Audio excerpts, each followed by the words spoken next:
Bismillahirrahmanirrahim. Assalamualaikum warahmatullahi wabarakatuh. Dewan juri yang arif lagi bijaksana, serta hadirin yang kami banggakan. Pertama-tama, marilah kita panjatkan puji syukur kehadirat Allah Subhanahu wa Ta'ala. Dialah Allah yang Maha Pengasih, Maha Penyayang, yang tak pernah pilih kasih, tak pernah pilih sayang, yang nikmatnya selalu terkucur tak terbilang. Dan karena nikmat itulah kita dapat bertatap muka, beradu pandang pada acara yang penuh kasih sayang, walau masih online. Betul? Yang kedua, sholawat serta salam tak lupa kami curahkan kepada putra Abdullah, junjungan alam, seorang pahlawan yang tak pernah mencari lawan, seorang proklamator yang tak pernah menjadi koruptor, serta seorang proklamasi yang tak pernah buruk hati. Siapa lagi kalau bukan Nabi Muhammad sallallahu alaihi wasallam yang telah membawa kita dari masa kegelapan menuju masa yang terang benderang yang diterangi oleh iman, Islam, dan ihsan. Hadirin rahimakumullah, sudah menjadi fakta pada sejarah nasional bahwa kemerdekaan yang direbut dari tangan para penjajah mayoritasnya adalah para pejuang-pejuang muslim yang dipimpin dari berbagai kalangan, mulai dari kiai, ustadz, tokoh agama, dan lain-lain. Semua yang mereka lakukan bukan semata-mata atas panggilan Ibu Pertiwi untuk merdeka, namun karena panggilan suci yang berasal dari ketauhidan dan keimanan. Semangat nasionalisme itulah yang membuat kita masih dapat merasakan indahnya kemerdekaan hingga saat ini. Oleh sebab itu, hadirin, untuk membahas lebih lanjut tentang nasionalisme, pada kesempatan kali ini, izinkanlah kami menyampaikan syarahan yang terangkai dalam sebuah judul Nasionalisme dalam Konsep Islam, yang berlandaskan dari firman Allah dalam Quran Surat An-Nisa ayat 59 yang berbunyi,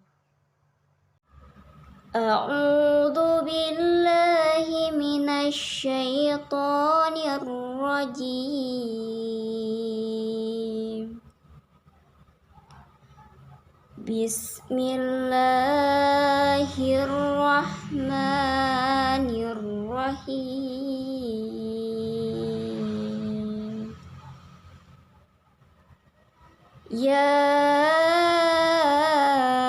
ayyuhallazina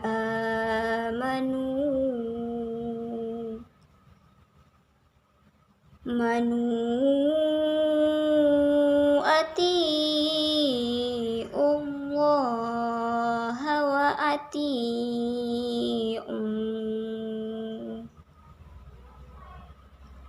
atiiur rasul wa ulil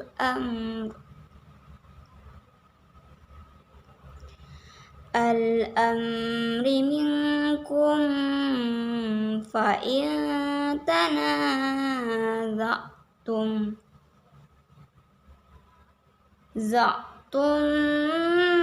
fi syai'in farudduhu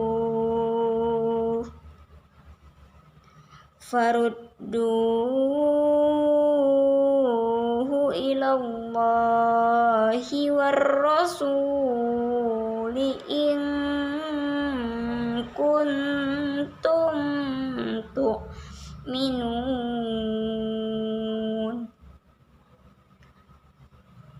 tu'minuna billahi wal yaumil akhir. Zalika khairu wa ahsanu ta'wila.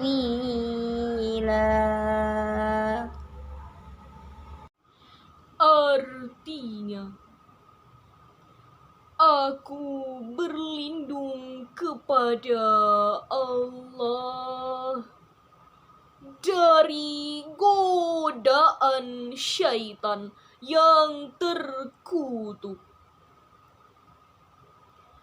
Dengan menyebut nama Allah yang Maha Pengasih lagi Maha Penyayang. Wahai orang-orang yang beriman, taatilah Allah dan taatilah Rasul Muhammad dan ulil amri pemegang kekuasaan di antara kamu. Kemudian, jika kamu berbeda pendapat tentang sesuatu, maka kembalilah kepada Allah, Al-Quran dan Rasul sunnahnya. Jika kamu beriman kepada Allah dan hari kemudian, yang demikian itu lebih utama bagimu dan lebih baik akibatnya. Hadirin rahimakumullah, Ahmad Mustafa Al-Maraghi dalam tafsirnya juz 3 halaman 72 menjelaskan bahwa ayat ini adalah perintah kepada orang-orang yang beriman agar patuh kepada Allah serta mengamalkan Al-Quran dan mematuhi sunnah Rasul serta mematuhi ulil amri yang meliputi pemerintah, para ulama, para hakim dan panglima perang yang menjadi rujukan dalam memenuhi kebutuhan hidup dan memecahkan masalah yang dihadapi. Jika kita lebih mendalami makna tersebut, maka ayat ini jelas merupakan landasan bagi orang beriman untuk hidup berbangsa dan bernegara. Namun hadirin, kita harus hidup berbangsa dan bernegara sesuai dengan syariat Islam, bukan atas kehendak kita sendiri. Kita masyarakat yang memiliki nasionalisme tinggi, mempunyai harga diri tinggi, dan kita bukan masyarakat yang seharga dengan sandal swallow. Dibayar 100.000, langsung mau ini itu, pilih ini itu. Tapi setelah dibayar, kita bagai diinjak-injak seperti sendal. Jalan ke sini, jalan ke sana, demo ini, demo itu, dan bingung kenapa hidup begini dan begitu. Jika sudah seperti itu, maka akan banyak demo di tengah jalan yang menyebabkan permusuhan. Betul? Akan banyak dari kita yang awalnya saling kenal menjadi tak saling kenal. Betul? Dan akan banyak dari kita yang awalnya bersatu menjadi berseteru. Betul? Kita sebagai warga nasionalisme, marilah kita bangkit dan berdiri karena kita sedang terjajah walau tak tersadari. Marilah kita mempererat persatuan dan kebersamaan karena kita terjajah dan akan sengsara lama-kelamaan. Takbir Allahu Akbar, takbir Allahu Akbar, takbir Allahu Akbar. Hadirin rahimakumullah, hubbul watani minal iman.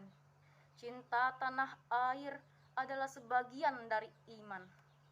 Hadirin, hadis ini adalah hadis maudhu sebagaimana disebutkan dalam kitab Tahqiq Syekh Muhammad Lutfi As-Sobagh halaman 110 nomor 190.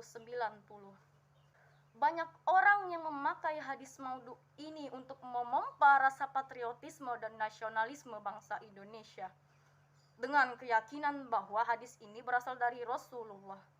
Banyak umat muslim yang membela mati-matian batas-batas negerinya tanpa memperdulikan atas dasar apa negeri tersebut dibangun. Jika negeri tersebut dibangun di atas dasar Islam dan berusaha menerapkan syariat Islam di setiap lininya, maka wajib bagi umat muslim untuk membelanya. Akan tetapi jika negeri tersebut dibangun bukan di atas syariat Islam, melainkan syariat kekufuran, maka bagi seorang muslim haram untuk membelanya, karena peperangan yang bukan di jalan Allah merupakan di jalan taubat. Secara tidak sadar, bangsa kita sedang terjajah, meski bukan secara fisik, namun secara ekonomi, intelektual budaya bangsa, sehingga mengikis peradaban, melemahkan keyakinan, dan memupuk perpecahan. Dengan segala propaganda yang dikeluarkan, seperti inilah yang nampak pada pemberitaan. Jika sudah seperti ini, maka apa yang kita lakukan? Sebagai jawabannya, mari kita renungkan firman Allah dalam Quran surat Al-Hujurat ayat 10 berikut. A'udzu billahi minasy syaithanir rajim. Bismillahirrahmanirrahim.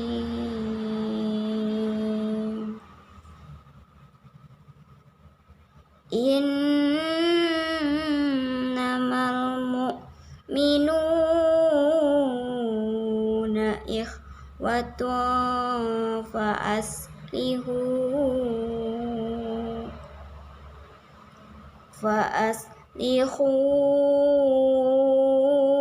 baina akhawaykum wattaqullaha la'allakum turhamun. Shadaqallahul azim. Sesungguhnya orang-orang mukmin itu bersaudara. Karena itu, damaikanlah antara kedua saudaramu yang berselisih, dan bertakwalah kepada Allah agar kamu mendapat rahmat.